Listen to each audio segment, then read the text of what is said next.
You're listening to Feathers, a podcast of stories about God speaking and his people having just enough faith to believe him and obey. I hope these stories inspire you and encourage you to take flight in your own faith. I'm your host, Amy Bennett, and this is Season 2, Episode 6.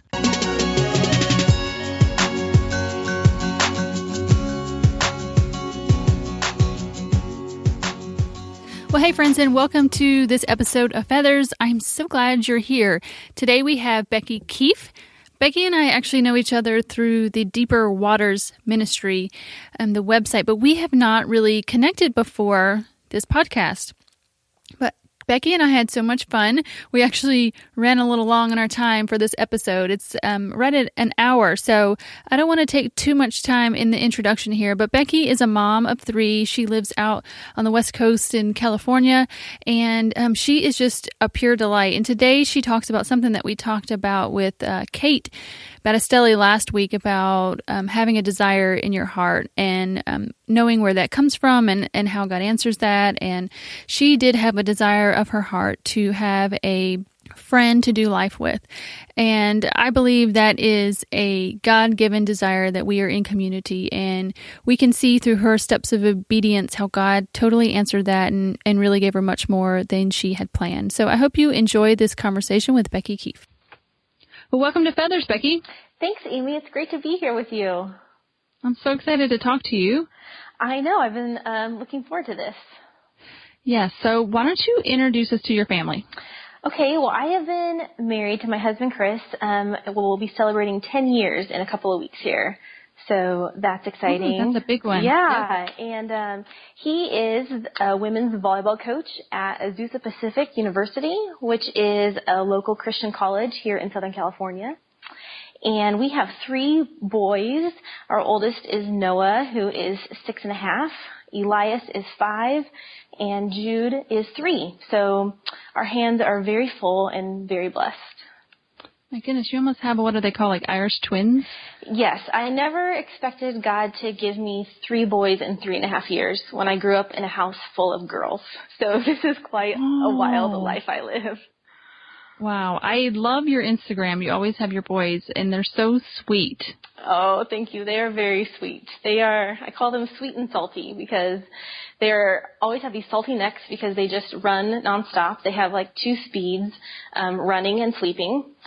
And, but they are very, very sweet boys, and I'm just so blessed to be their mama. Oh, so have you guys done anything over the summer that's really fun? We, did our first trip tent camping as a family of 5. So oh my gosh. That was an adventure. I think my 3-year-old broke my nose in the middle of the night because it was his first. Oh, no. It was his first time never sleeping or not sleeping in his crib or pack and play, and so we were sharing a blow-up mattress, Jude and I, and he just was like Mr. Squirrely and just was like rolling all over the place, and everyone else is trying to sleep, and so I'm like, leaning over him in his ear, buddy, you need to go to sleep now. And he just like flips his head back, smack, like right in my nose. And I hear this big crack. And I'm like waiting for the blood to drop. And it didn't. But my husband was pretty sure that the next day that, it was probably broken. But other than that, it was a great trip. And my husband taught our boys to lasso lizards. Oh my gosh, I don't even know what that means. Yeah, it means it's just this craziness. It means that my husband creates this crazy lasso, from tying a reed to a stick and a slip knot, and the boys sneak up ninja style, on these lizards sunbathing on rocks and fallen logs, and they lasso it, and then it's they're holding it on a leash. And they think that it's the best thing in the entire world. And they're I didn't know you could do that. Oh, yeah. I didn't either until I married this man. He's been doing it since he was a little boy. And anyhow, but then, my husband gets the lizards and because it's a slip knot, can loosen it around its neck, and they let him go, and then they go on the next adventure to catch another one. So So do they like walk around with them on the leash, or is it just like to do it and then let them go? It's to do it, and then they'll like hold him, and Noah gets most excited if it's a blue-bellied lizard. And so then he's like, Mom, take a picture of the blue belly. It's number 13. So he wants to count them and document the excitement. So, yeah, it's awesome. Oh, my gosh. So, we've adopted a boy last year. And so I'm learning boy stuff. And one of them really is the whole lizard. We actually have, I think they're called skinks. Okay. In our backyard. And Jacob brings them to me, and I'm like, oh, I'm like, yeah, my rule is like, just keep them out of the house. Cause he just saunters in like, hey, here's a lizard. I'm like, take it out of the house, please. Yeah. And we had one time when, one had gotten into my garden, and Jacob reached down to get it. And all of a sudden, all that's sitting there is the tail just wiggling. Yes. Oh my gosh. And so we the guy, we were freaking out, and the tail is just wiggling, and I'm like, oh my gosh, what is happening? Like, because this is all new for me. Like, even growing up, it was just me and my sister, and this is like, I don't know what's happening. Like, I'm having to like Google what is going on. I'm like, did we just like commit? Like, I don't know. So apparently these skinks, they purposely lose their tail to distract their predator, and then they run away and then grow their tail back. Oh, Noah and Elias and Jude would like think that was like just hands down the most awesome thing they've ever seen. It was, it's one of those things like I was like running around the backyard freaking out. Yeah, it's a whole new education becoming a boy mom. And, I was like, so I grew up with two older sisters, and I was kind of like, I was a tomboy as a young girl. I loved climbing trees and being dirty, and yet even with that kind of background, just the amount of wrestling and just innate testosterone, it's kind of amazing. So it's super fun. I wouldn't trade it. Yes, it has been fun. It's been fun to learn these things and see kind of another side. And it's weird. Like, I think I understand men more as seeing a boy grow up. Because I was never really around that. So yeah. And how old is Jacob now? He is 9, and he'll be 10 in September. So just getting ready to turn 10. That's got to be a fun age. Yeah. And I'm really glad we get to see some of his like actual like childhood, and because, all the changes are getting ready to start in the next couple of years. So I'm like, I'm just at least glad that we get to see, some of these years. Yeah. And he still brings me lizards and whatever. Yeah.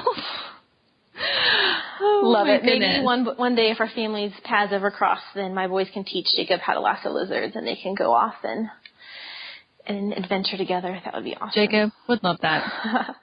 I'm scheduling it whenever you get to the East Coast. All right, or you get to the West Coast. Yeah, one day. Eventually, I will get over there. Yeah, we have lots of fun things out here. That's what I hear. All right, Becky, so I'm having so much fun talking, but let's get to your story tonight that you're going to share. And your story, I love your story because it really starts out with a desire of your heart that you really took to God.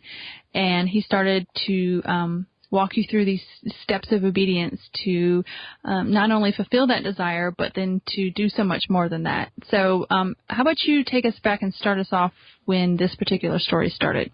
Yeah, I'd love to. Well, this story starts just about exactly 5 years ago. So 5 years ago, I was a mom with just 2 little boys at the time, a toddler who was a year and a half and a newborn baby. And it was a really, it sounds kind of dramatic to say it, but it was a desperate time in my life in the sense that I just felt very, very alone. It was one of the first times in my life that I really just lacked community and really longed for a friend to do life with. College was an amazing time in my life, and I had a fantastic community in the college ministry I was a part of. And then I went on staff with that organization for 2 years after graduating, so that kind of was an extension. And then I went into the workforce, and I was an editor at a Christian university for their marketing department, and I had a fantastic kind of community there. And then I decided to be a stay-at-home mom. That was a value for us, and I was excited to do that. And yet suddenly, all of that community was kind of stripped away. And when our oldest was 6 months old, then we moved to a new city. And so even the little buds of community I had started to build were then gone. And so, it had been over a year since we had been in our new home, in our new town, and I had still yet to find really one friend.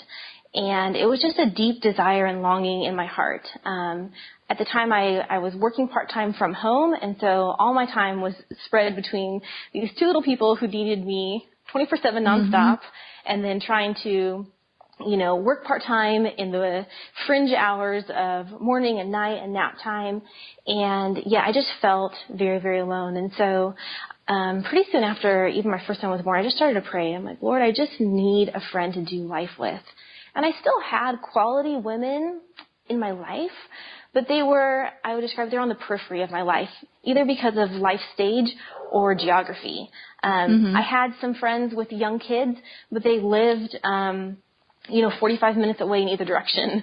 And so with multiple nap schedules between us to juggle and LA traffic to navigate, it just wasn't, realistic to really be doing life together. Or I still had quality women who were working full-time, and every once in a while they would come over on their lunch break, and, we would chit-chat, and they would ooh and ah over my drooly baby. But again, it wasn't really like coming alongside, like journeying together.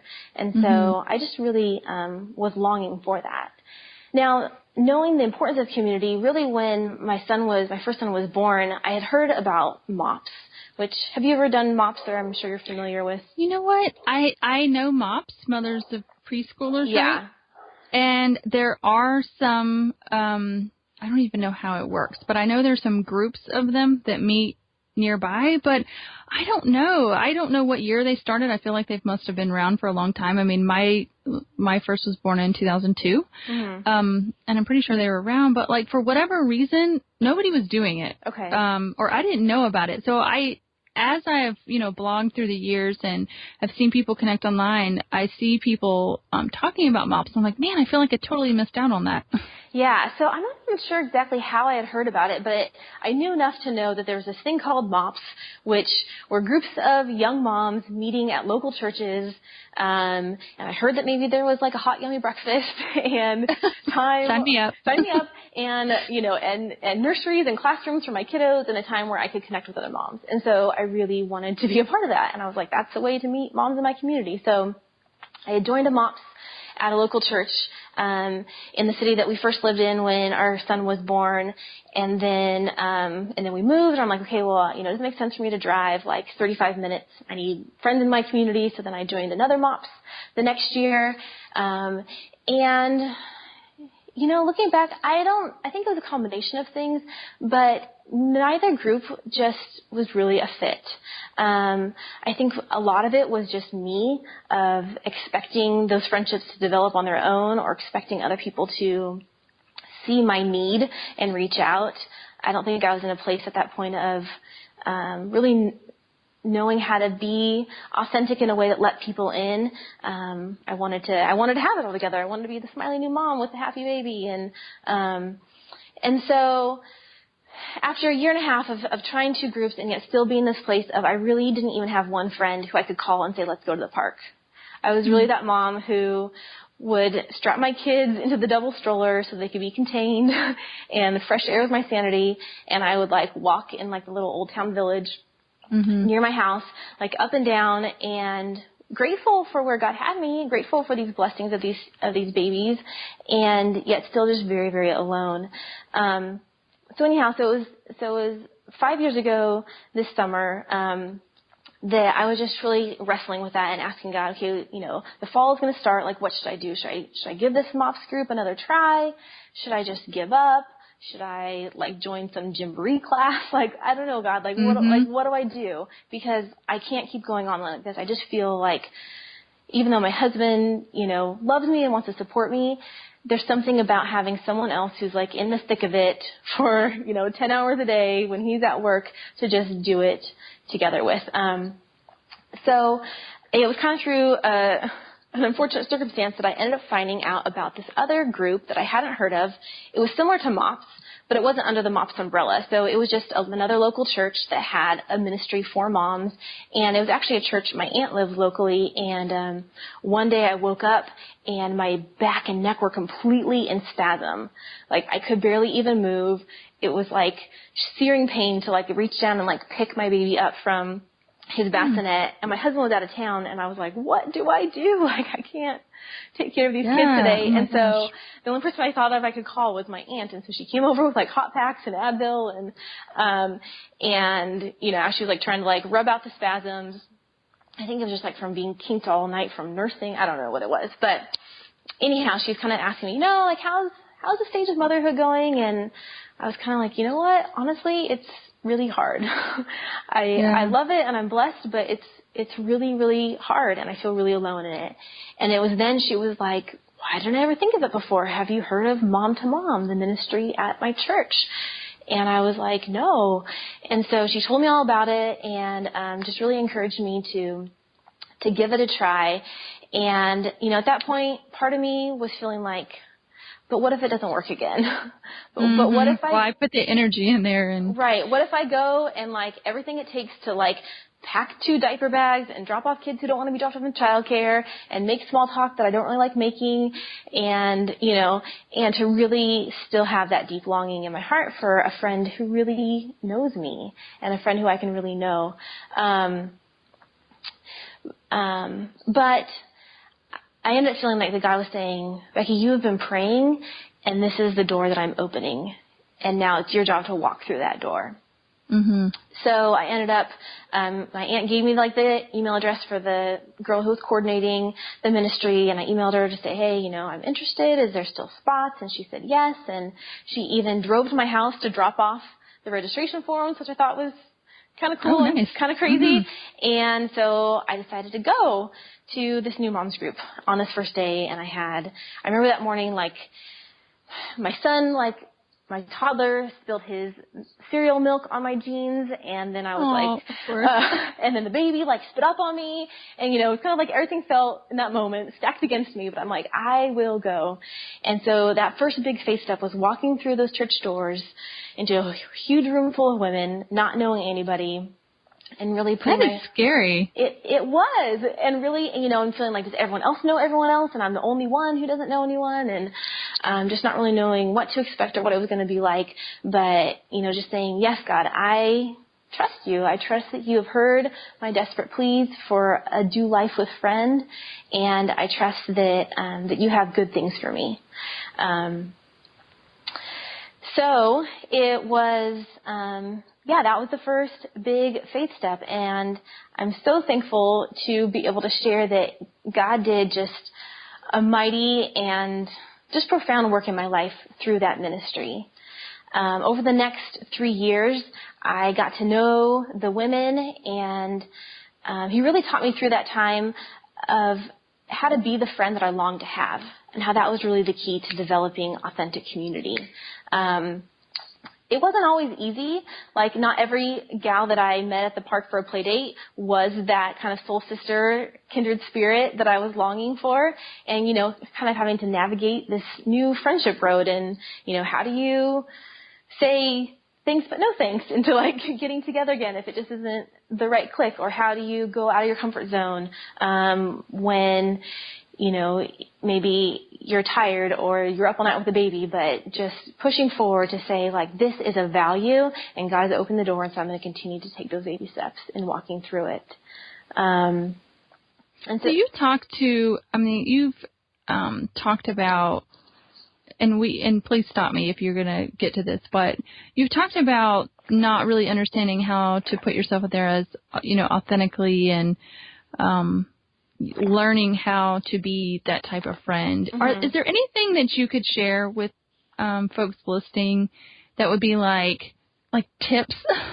Like maybe somebody else is struggling on how to like be a friend so they could have a friend. Do you know what I'm saying? Yeah, totally. I think probably like the simplest tip that really made all the difference for me was when I realized like that you have to be timely and specific in your follow through. I think as women, like, it's not trite, like we generally mean it, but it's so easy to, be sitting around a round table, on a Wednesday morning at a ministry meeting, or, meeting at a park for like a large group play date, and you realize, oh, I have kids the same age, or, oh, we have something in common, and then we say, oh, we should get together. How many times do we all say that? Oh, we should get together sometime. And then there's no follow through. Or then too much time goes past, and then you feel awkward because you think, well, will she remember me when I text her? Will she be like, who is this strange girl, calling me? And so, for me, I realized that one of the key things was when either I said those words, we should get together, or someone else said them to me, was then to make an actionable plan. To say, that sounds great. Are you free to go to the library together on Thursday morning? And just, or even if it was, to call or text or email, whatever, Facebook, 2 or 3 days later, but to say, hey, I really enjoyed seeing you at the mom's night out. Would you like to come over to my house for popsicles with the kiddos? And to make it something small that's not like super intimidating, that was another obstacle, because I felt like, well, I want to be hospitable, but the idea of like inviting someone over to my house, it sounds silly, but like for lunch sounded like impossible. Like, I'm a mom. I don't eat real food. Like, I eat like peanut butter and jelly crust. And I hear you. Yes, like, I had a protein shake today, so right? Yeah. And like leftover bites of, applesauce and whatever. And so the idea of like, it's a struggle to like nurse a baby and like get a picky toddler to eat. Like, how am I going to like invite someone else like into my chaos for the lunch hour? And realizing like, Becky, why does it have to be a lunch play date? Like, to say, hey, would you want to come over from 10 to 11:30? I'll have snacks for the kiddos and would love to play outside. My backyard is only dirt, but I hope your kid likes to dig. Like, whatever it is, but just like whatever that thing is, identify what makes this feel impossible, eliminate that possibility, and then provide, a concrete, actionable follow through. And I like that. Really do something and keep it simple. Yeah, just do something in the near future so that it doesn't feel like, oh, it's been too long since we said this thing, and keep it simple. And so when I started doing those things, and also the other thing was just inviting someone into what I was already going to be doing. So it was already in my routine, like to go on daily walks. And so to find someone like, hey, I usually walk around the village around 10 o'clock. If you're ever free, like give me a call. I'd love for you to join me. Or even better to be specific and say, hey, can you get together? I'm going Wednesday and Friday. Can you meet me either of those days? Make it easy for someone to say yes. Yes. We had another guest on the podcast, and she talked about that, of just like doing, like how you say, do life together. Like, if I need to go to Target on Tuesday night, why don't you invite a friend to go to Target with you on Tuesday night? Yeah. I mean, it's things that you have to do anyway, so just use that time to connect with somebody. Right. Yeah, exactly. And so through doing that, there was just a few gals slowly, I enjoyed the time at my table, so the MOPS is like set up, or this ministry set up, like, you meet twice a month and there's food and a speaker and, time to discuss at your table. And so that was all good. But I also found that really the way God was answering the deeper desire of my heart was for these more intimate friendships that weren't going to be built on just a twice a month meeting in a large group on a Wednesday morning. That it was putting myself out there, and it didn't always work out super smoothly at first. Like the first gal, a sweet, sweet girl named Sarah, who I really connected with, and we both had, our sons were the same age, and it just, it fit. We liked to walk. We kind of could meet like at a halfway point. But then she went back to work full time. And so, she was just in the ministry on maternity leave. And so then it was kind of like, okay, God. But I felt like even in that, he was like, are you going to give up? Or are you going to trust me that I'm not a God of scarcity? I don't have just one friend. There's not just one woman who would like to be your friend, Becky. Like, there. Sometimes it feels that way, though, right? It can, yeah. Or it can feel like everyone else must have their friend plate full. I must be the only one who feels, a relational longing. And, the more I got to know women and just to open up, I realized that even there were some moms who had been in that ministry for 4, 5, 6, 7 years, and they still had a relational need. They still, because maybe some friends had moved away, or maybe they just never, they had kind of been on the outskirts, but never really let their heart to dig in and get invested. And so I just learned to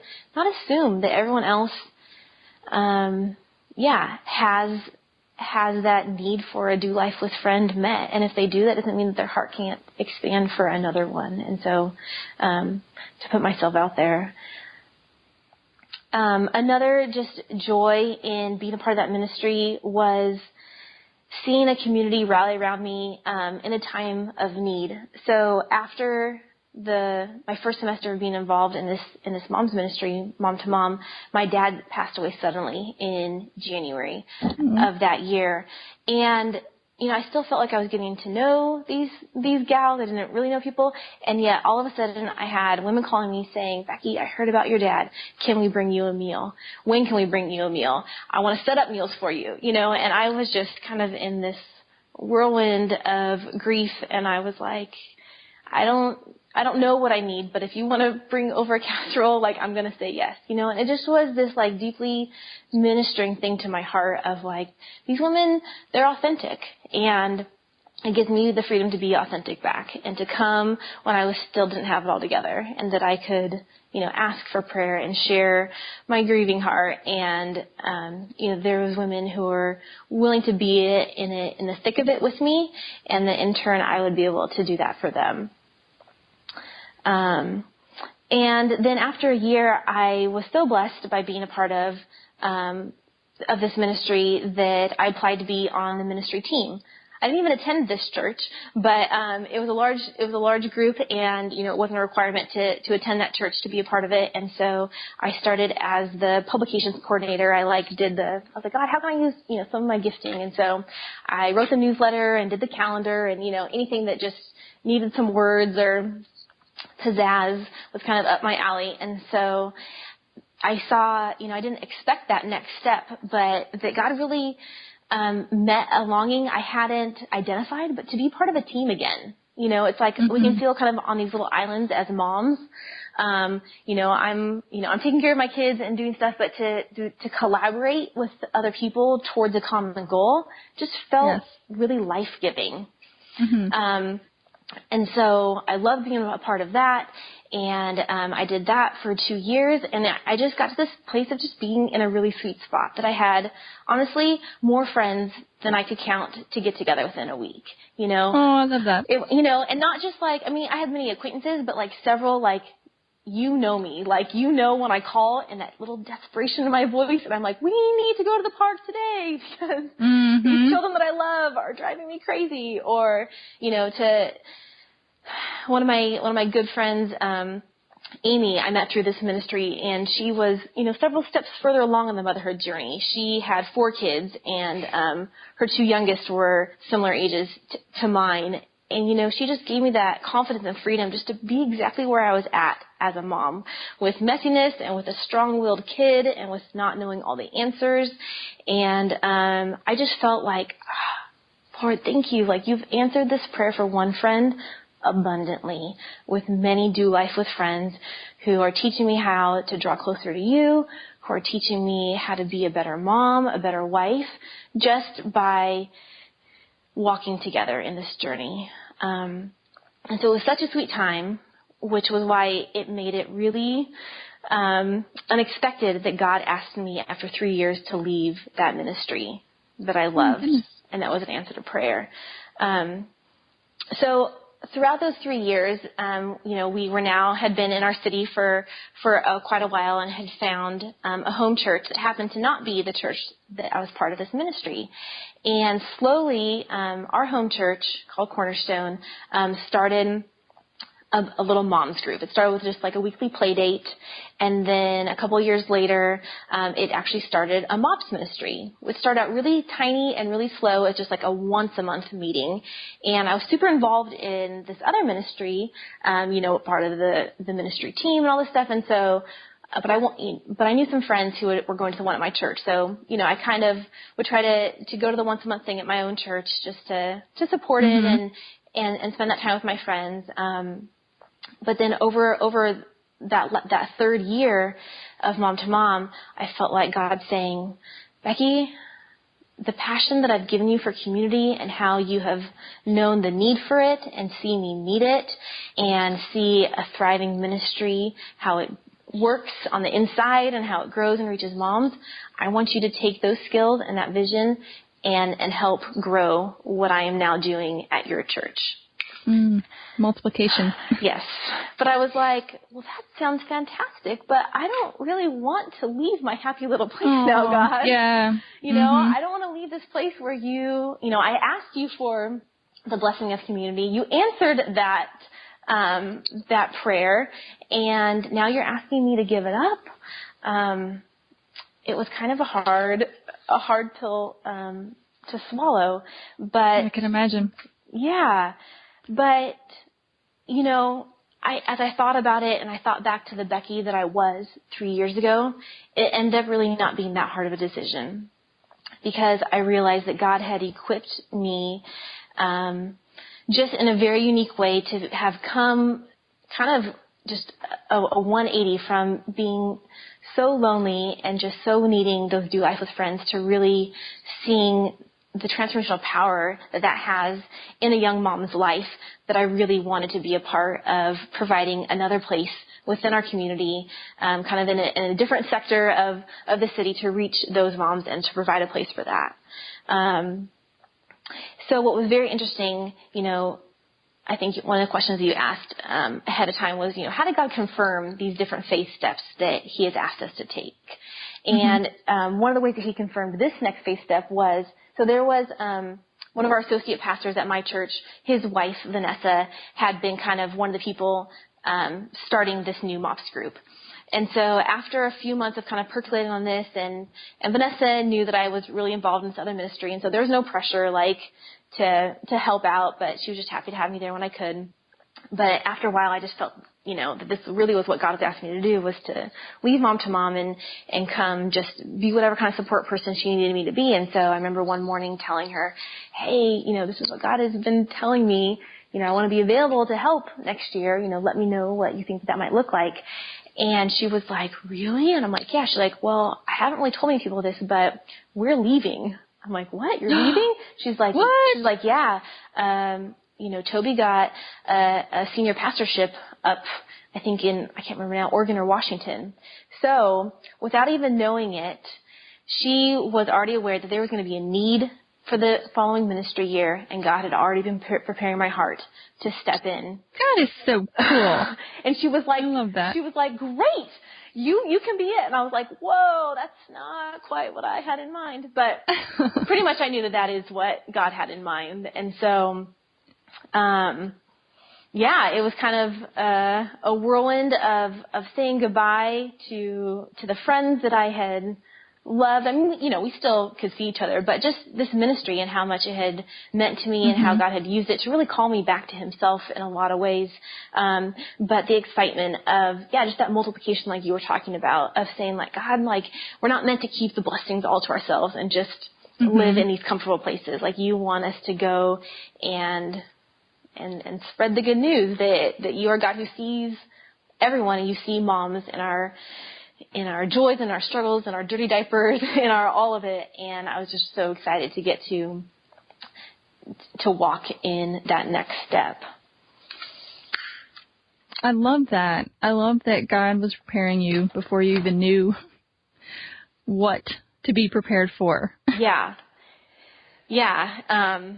It's, at the time I could see it, but I was in the thick of it. But now as I look back, and I'm like, wow, just right along, So how long ago was that you moved? So that was 2 years ago. Okay, and you're still doing that? So we launched our first year. So I launched my first year as the coordinator for the mom's ministry at my church. And a dear friend of mine who had kind of been helping the pastor's wife came alongside me, and we're like, okay, we're going to be co-leaders together. And it was really exciting to get to step into a place of kind of using some of my giftings and getting to implement much of what I had learned in the ministry team of Mom to Mom. And it was a really sweet year, but it was a really challenging year, that first year, because I had come from a ministry that I think Mom to Mom had been in existence for I want to say 35 years. Like, oh my goodness. it was an established, we had like 80 women. Like, it was like an established, like, kind of run like clockwork, like everything. I mean, there was, I think, 20 of us on the leadership team. I mean, it was, wow. It was a awesome. well-oiled machine. Exactly. It was a well-oiled machine. And then I stepped into, you know, this tiny baby ministry, and really it's just, you know, we had support from our women's ministry director, and we had, you know, a small group of moms who had come the year before, and my friend Audra and I, and we were kind of like, okay, like, here we go. And so it was a year, the joy was in seeing God's provision, everything from like learning to run fundraisers to recruiting mentor moms to, you know, just all of like the logistical needs and how God would meet that even when we felt like we were just creating things from scratch out of thin air. But there were a lot of challenges in that too. You know, just everything was building from the ground up. I missed being part of something that was already running smoothly. I missed, you know, the old friendships. I missed, just that close-knit community that I had, and there was the hope of building that and creating a space for other women to come in and build that. And yet, I felt like I was I'm like, I know, God, you asked me to do this, and yet sometimes we just felt like we're kind of flying by the seat of our pants. And at that time, my boys were 4, 3, and 1. Oh my gosh, Becky! And I was working. What were you thinking? And I was working part-time from home, right? This is why it was a faith step, because I wouldn't have thought that was a good idea. But so you know, obviously my life is already full. Like, I have these 3 small boys, and I mean, there were weeks. So my oldest, that's another podcast story for maybe another time, but God has done a great work in his life and in my motherhood story with him. But he has not been an easy kid.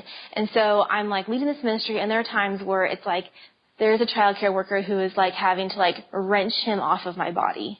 And I'm like, he just knows how to like push my buttons, and I like go up to the sanctuary, and I'm just like in tears. And then I have to get up on stage and pray to open our morning and give these announcements and, you know, introduce our speaker.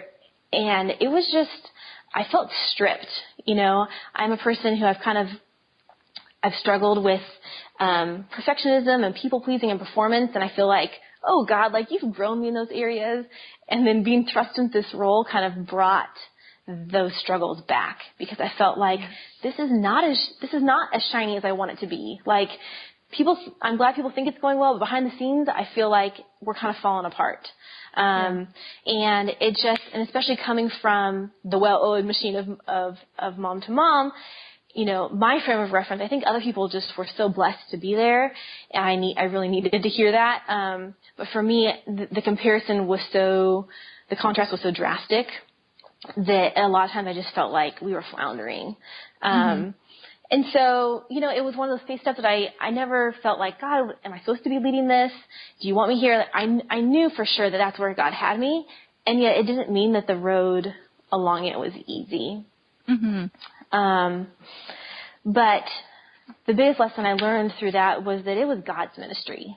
It wasn't about Becky coming and, you know, building this thing and adding events and, you know, multiplying the numbers, but really it was just being faithful step by step to God. And he was faithful. You know, even on weeks where I felt like all the details were falling through the cracks and seams, women would come and say, you know, what the speaker said was just what I needed. You know, that funny story that you shared about, you know, your boys, you know, spilling an entire gallon of milk all over the floor and you losing it. That's what I needed to hear, because I know that this is a safe place just to be gritty, raw in the challenges of motherhood. And so God was just so good in that. And then personally for me, he was just so good in helping me, forcing me to relearn that my value is not based on my performance, that my identity is not based on perfection or how others perceive me, but really just walking in those faith steps one at a time as he presents them and surrendering the outcome. Absolutely. That's such a hard lesson. That's definitely something that I have struggled with, and I know a lot of people listening have too. Just resting in our identity in him. Yeah. And not in what we can do for him. Right. Yeah. And so, I kind of had this picture in my mind of, okay, like I'm going to come in as co-leader. Like God has given me this great 3-year experience and I'm going to implement all these amazing programs. And that wasn't God's plan. He was like, I'm going to grow this in a new way in my time, because it's not about replicating something, but, using the people and the timing and the circumstances in a whole new way. And so, it was a challenge, but it was a blessing to be a part of. And so when I said yes to being the coordinator of this new ministry, I kind of had in my mind like, okay, this will be about a 2 to 3 year gig. Because one thing that I saw at Mom to Mom that I've been a part of that was really key in their success was they had this great rhythm of partnering old coordinators with new coordinators to kind of like pass the baton in this really smooth transitional way. So every year for that ministry, there would be 2, sometimes 3 coordinators, and one had already been doing it for 1 year, and then the new one would come in and it would be their first year. So it would be someone who had already done it because it was a 2-year commitment. So someone had already, been through the ropes for a whole year, and then a new person would come and be that partner. Then after that, first person's second year of service, then they would step down, and then a new person would come up. That's so smart. Right? So, yeah. And it just, so no one had to reinvent the wheel. Like, people could learn the systems and the process and, of course, like, listen to what God had for that new year, but it worked really well. People, especially a lot of us, all moms with young kids, like, it made it less overwhelming to know that you were having a partner who had been through it before. So that was the model that was in my mind in stepping into this new ministry. And Audra, who was coordinating with me, felt the same way that, each of us will be in it for 2 or 3 years, and we will pray and ask God to raise up the next person who can kind of join us, and we'll pass the baton. So I was very surprised when God said after 1 year, Becky, it's time for you to step down. I was like, what? Like, that's not part of the plan. And unbeknownst to me, as God was doing this work, and I'll share, where that message I felt like came from. But it turns out that at the same time, for fully different reasons, but Audra was feeling the same conviction that she needed to step down next year. And when we both got together and kind of laid out this heavy news, we were like, now what? So, it was about going into the spring semester of that first year of being the coordinator at the new ministry that, God really started to just put a call on my heart to lean into, writing more. I've always been a writer. Creative writing was my major in college. Like, since I was a little girl, I wanted to be an author, and I started it just like a tiny little blogspot blog when my youngest was, like 6 months old. Or no, I guess he was just a little over a year. Just to kind of have a creative outlet for me and update family with my pictures. And through some different things, I just started to write more and just really see that it was becoming more of a ministry of words than just something that was a creative outlet. And so God and I had been kind of processing through that, and through some different things, I felt like the Lord was saying, this is what I'm really asking you to do. I'm asking you to make more space in your life for writing, and I'm going to open up a ministry of speaking. And you can't give up your kiddos, and at this point, you can't give up your part-time job. And so the thing that's going to have to go is you coordinating the mom's ministry. And that just was a huge curveball that I was not expecting to hear from him, because, again, like, he asked for the faith step, but I had the plan. Right? Like, I had like the 2 to 3 year plan, and the first year was kind of rocky. And so I was like, okay, God, like, we got to get the momentum going. We've expanded our events, and we brought in some great speakers, and, now's the time to really build upon the foundation that was laid this year and see some fruit from, the hard toil that it was at times. And God brought to me Proverbs 16:9 in a very clear way that says, we can make our plans, but the Lord determines our steps. We can make our plans, but the Lord determines our steps. Mm-hmm. And so it was just clear to me that my plan was to continue to lead the moms ministry for 2 to 3 years, to lay a foundation, to prepare an upcoming leader, to pass off that baton in a really smooth, easy way.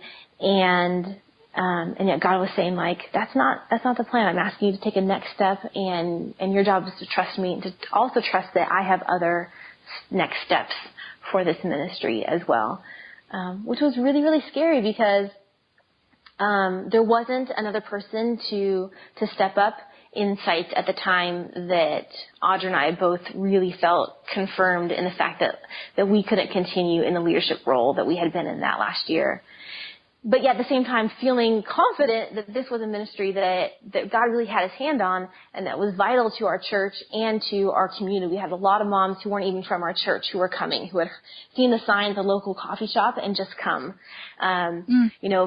Friends who had met a mom at the park and invited them, and they had come and kept coming back. Like, it just felt like this isn't something that's fizzling and dying. Like, God has plans for this, and yet what can that mean? What does that look like when you're asking the two leaders to step down without someone to replace us? That was... So I'm on the edge of my seat. What happened? Let me take a sip of water and I'll tell you. Okay.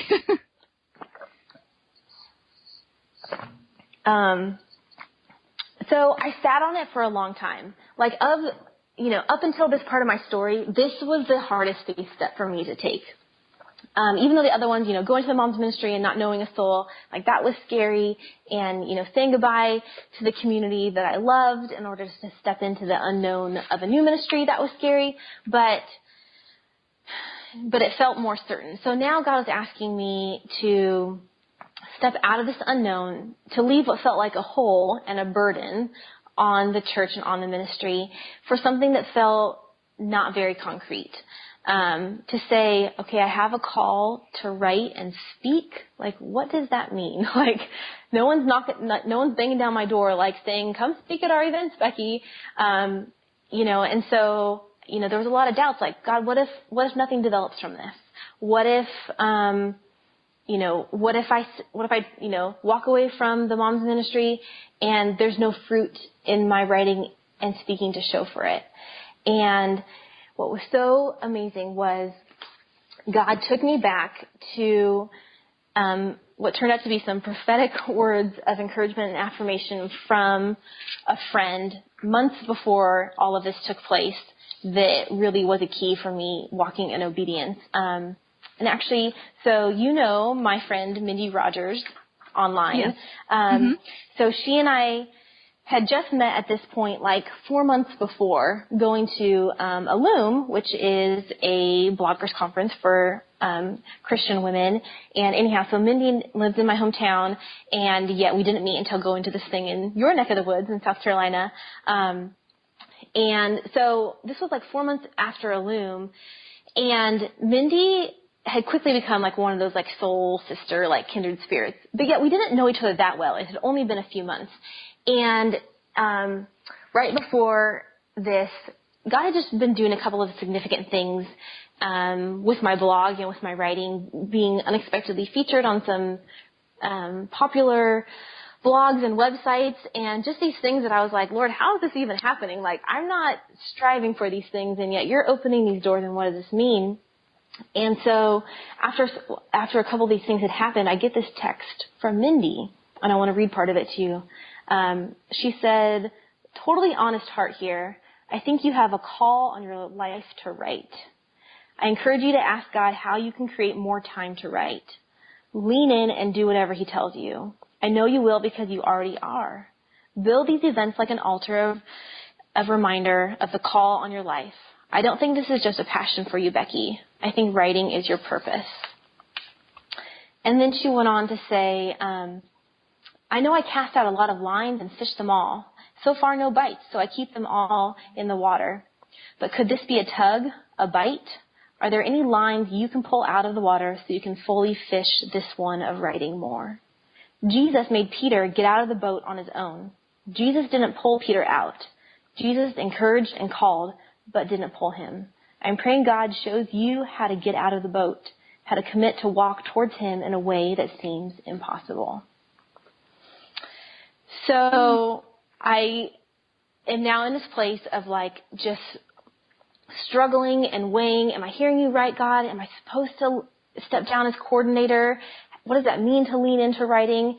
And one day I'm looking back through old journals, I keep a list of 1,000 gifts and beyond of giving thanks, and I come across this text message that I had scribbled down in my journal, and those are the words that I read. And I'm like, okay, Lord, that's pretty clear that this was my moment to step out of the boat and to trust him with what felt very impossible. It felt impossible that someone new was going to step into mom's ministry. It felt impossible that, I didn't know what it meant to lean in to writing and speaking, but I knew then that that's exactly what God was asking me to do. So that's what I did. I met with our women's ministry director and told her what God had laid on my heart. And another just confirmation from the Lord was that my friend Carolyn, she was just so supportive and encouraging. She wasn't focused on the hole that would be left in the ministry. She wasn't focused on, well, you haven't prepared someone or what's going to happen next. She just was a cheerleader and supporter of course, obedience to God is primary. And if you do that, he's going to bless you, and we will just trust him that he has another plan. He's going to bless us.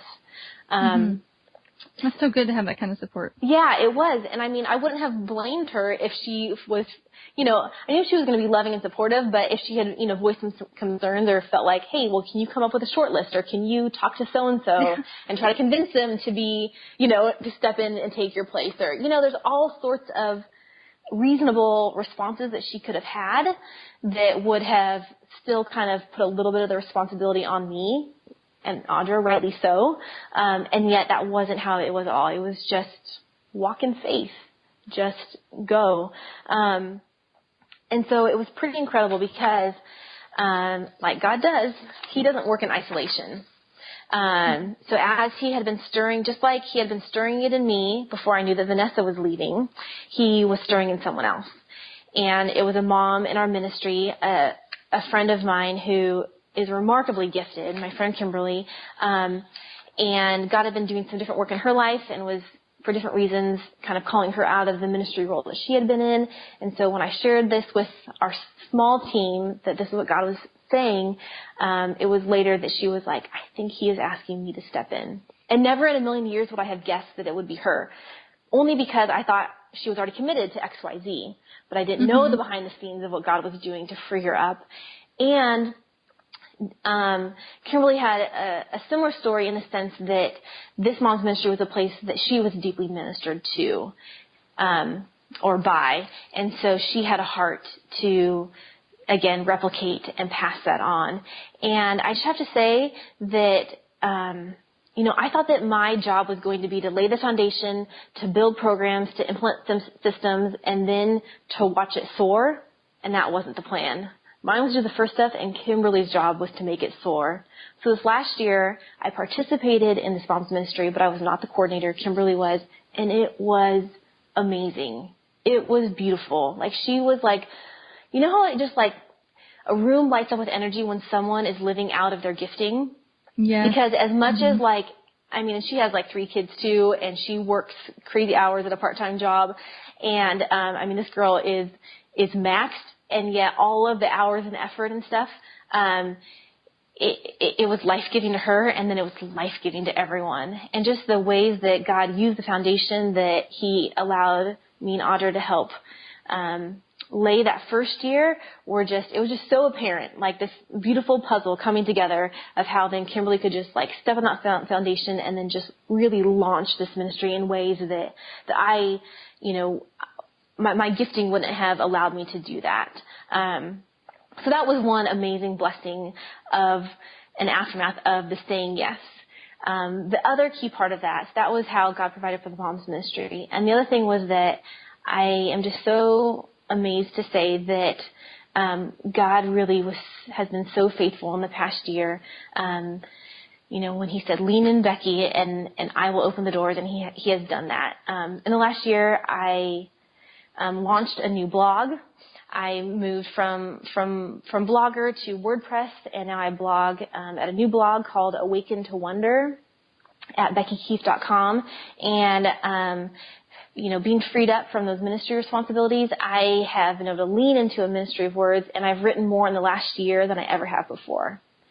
And then slowly God just one at a time started opening doors to speaking engagements that I couldn't have even crafted or come up with. And in the last year and a half, I've had the opportunity to speak at, I think, 8 different MOPS and women's ministry events, and to tell these stories of how God used moms ministries to just grab a hold of my heart and to bless me and come alongside me with Do Life with Friends, and to offer some just encouragement and equipping for other moms who are in the trenches, just like I was, like I still am.